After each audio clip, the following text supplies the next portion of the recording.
Hello friends, welcome back to my YouTube channel. कैसे हैं आप सब? आई होप आप सभी अच्छे होंगे और आपकी जो प्रेगनेंसी जर्नी है काफ़ी अच्छी चल रही होगी।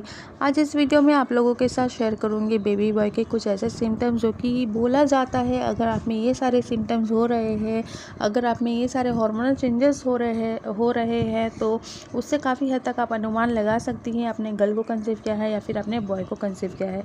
ये तो इसका तो कोई देखिए साइंटिफिक रीज़न नहीं है, साइंटिफिकली ये कहीं पर प्रूवन नहीं है, लेकिन ओल्ड वाइफ की जो बातें होती है ना काफ़ी हद तक मैच होती है। वो आप अनुमान के लिए ऐसे सोच सकते हो, लेकिन किसी भी सिम्टम्स को आप 110% मान के नहीं चल सकते। जैसे मैं जब प्रेग्नेंट थी तो मुझे भी काफ़ी लोगों ने ही बताया था, जैसे आसपास की दादी नानी होती है ना, मेरी जो नेबर्स थे वो भी काफ़ी हद तक अनुमान रखे थे। और यकीन मानिए मुझे मतलब बेबी बॉय हुआ, इसके पहले मुझे बेबी गर्ल है, तो मुझे दोनों का ही एक्सपीरियंस है और दोनों में ही मेरे जो हार्मोनल चेंजेस थे बहुत ज़्यादा ही डिफरेंट थे, टोटली डिफरेंट थे। तो वही मेरे जो डिफरेंट हार्मोनल चेंजेस क्या क्या थे वही आप लोगों के साथ शेयर करूंगी, और ओल्ड लाइफ की जो बातें होती है ना कितना हद तक ये मैच करता है वो भी आप लोगों के साथ शेयर करूंगी। तो चलिए वीडियो स्टार्ट करती हूँ। वीडियो स्टार्ट करने के पहले एक रिक्वेस्ट है, अगर आप लोग अभी तक मेरे चैनल को सब्सक्राइब नहीं किया है तो प्लीज़ सब्सक्राइब कर लीजिए और साथ ही साथ एक लाइक ज़रूर कीजिएगा और बेल आइकन को भी प्रेस कर लेना, ताकि जो भी मैं वीडियो अपलोड करूँगी आप लोगों तक नोटिफिकेशन जाएंगे तो आप लोग अपडेट रहोगे। तो चलिए वीडियो स्टार्ट करते हैं।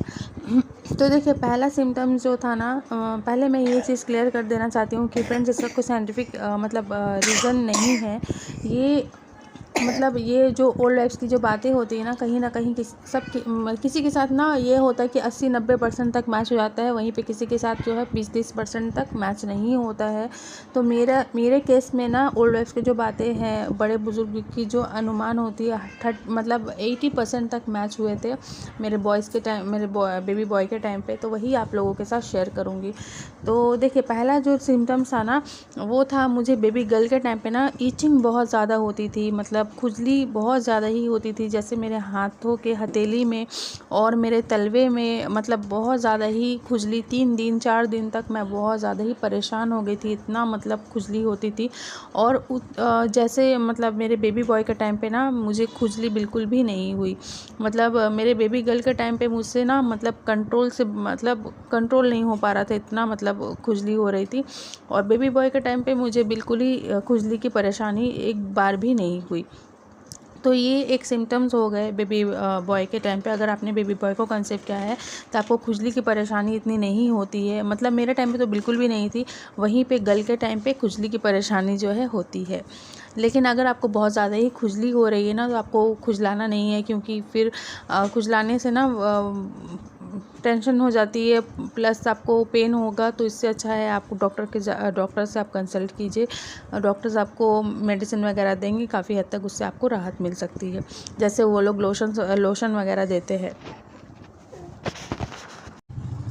और दूसरा सिम्टम्स ये है ना, अगर आपने बेबी बॉय को कंसीव किया है तो आपका जो बेबी बॉय का जो मूवमेंट होता है ना वो 5वें महीने में होता है। वहीं पे अगर आपने बेबी गर्ल को कंसीव किया है तो बेबी गर्ल का जो मूवमेंट है वो 3रे महीने के बाद से स्टार्ट होता है और बेबी बॉय का 5वें महीने से स्टार्ट होता है। तो देखिए कभी कभी मेरे सब्सक्राइबर ये भी बोलते हैं कि मुझे समझ में कैसे आएगा कि बेबी का मूवमेंट है या फिर गैस बबल्स है, क्योंकि अगर आप सेकेंड टाइम मॉम होना तो आपको समझ में आएगा कि बबल्स क्या होता है और बेबी का मूवमेंट क्या होता है। क्योंकि बेबी इतना छोटा होता है ना कि आपको गैस बबल्स में और बेबी का मूवमेंट में समझ में नहीं आएगा।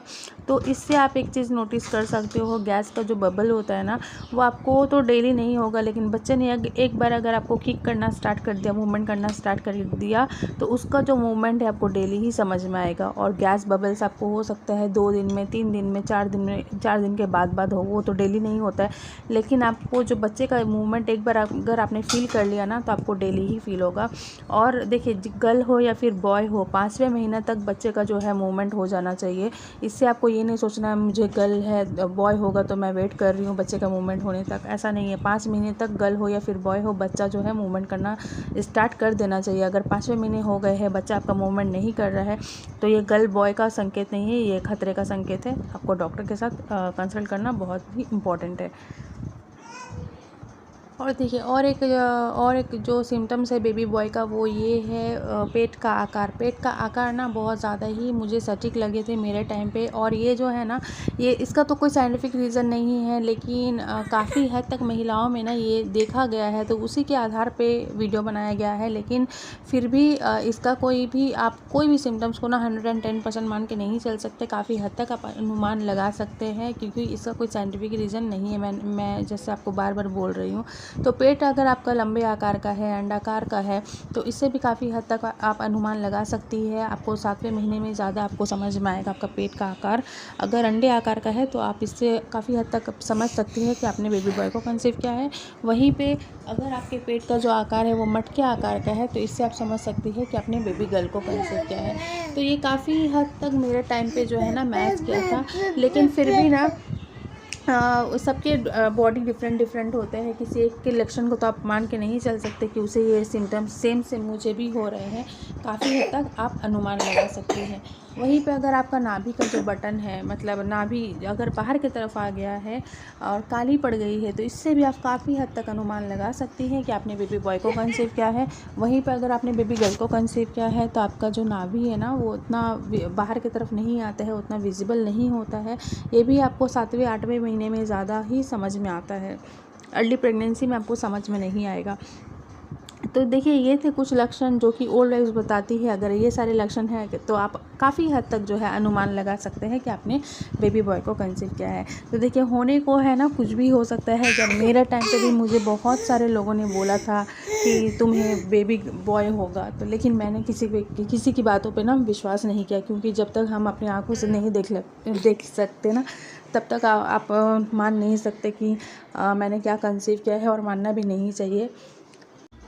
तो देखिए आपको कोशिश ये करना चाहिए कि आपको गर्ल हो या फिर बॉय हो, जो भी हो, ऊपर वाला वही करता है जो आपके लिए बेस्ट है। लेकिन आपको ध्यान ये चीज़ का रखना चाहिए जो कि है बच्चा जो है आपका हेल्दी हो, ये ज़्यादा मैटर करता है, ना कि गर्ल हो या फिर बॉय हो। कुछ भी हो, जो भी होगा आपका ही है, तो आपको इतना टेंशन लेने की ज़रूरत नहीं है। आप स्ट्रेस फ्री रहो, क्योंकि प्रेगनेंसी में स्ट्रेस लेना ना आपके लिए अच्छा होता है ना, और आपके बच्चे के लिए। आप जितना एंजॉय करोगे, आप जितना हैप्पी रहोगे, आपका बच्चा भी उतना ही अच्छा होगा। तो चलिए इसी के साथ वीडियो स्टॉप करती हूँ। मिलती हूँ आप लोगों के साथ नेक्स्ट वीडियो पे। तब तक के लिए bye bye guys, take care.